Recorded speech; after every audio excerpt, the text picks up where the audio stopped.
Remember, I told you guys that there were underground plans for another regime change in Nigeria. And I also said that no matter what Tinubu does, that he will never return back in 2027. I was speaking from the information at my disposal. I thought the UK would stand their ground against the decentralization of Nigeria. By doing so, the US will be forced to remove Tinubu and replace him with another person that will sign the bill.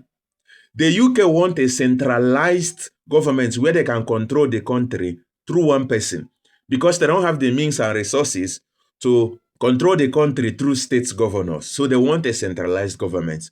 But the US wants decentralized governments where they can control the country through different states because a united country is against US interests.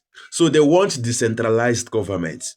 Personally, I want people-centered centralized governments devoid of UK and US influence. But I'm just a lone voice. The US government, through Congressman Raleigh Moore, was pushing for state police. So they could have direct armed cells to state governors instead of going through the president, who is controlled by many powerful countries. Because through states, the US can curb Russia and Chinese influence in Nigeria. The idea of state police did not come from Nigerian government. It came from the US government, specifically Congressman Raleigh Moore. So after bullying the Nigerian government, the state police bill was passed in June 2026. Then on July 3rd, 2026, the US government withdrew their troops from Nigeria after gathering information, arming, training, and protecting terrorists.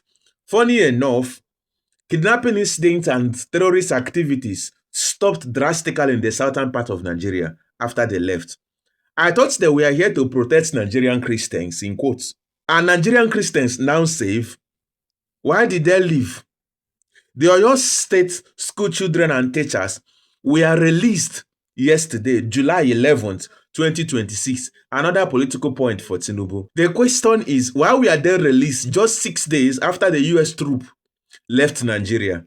I thought the condition for their release was establishment of Sharia law in Oyo State and release of bandits in Oyo State prison. Has the Sharia law been established in Oyo State? Were the bandits in prison also released? Make no mistake, I am not against the release of the children. They were not supposed to be kidnapped in the first place. But their release has nothing to do with the Nigerian government's efforts. They were released for an exchange for something bigger. Well, the deal has been done. Tinubu's second term is sealed. Listen, according to Failed States 2030 released in 2011, Nigeria was used as a case study. My worry now is that the plan is already in place. If nothing is done by the masses, Nigeria will become a history by 2030. If Nigeria fails, many other African countries will also fail. Should we fold our arms and watch Nigeria die on us? No. Nigeria is worth fighting for. We can't give up on Nigeria. Watch out for my next video.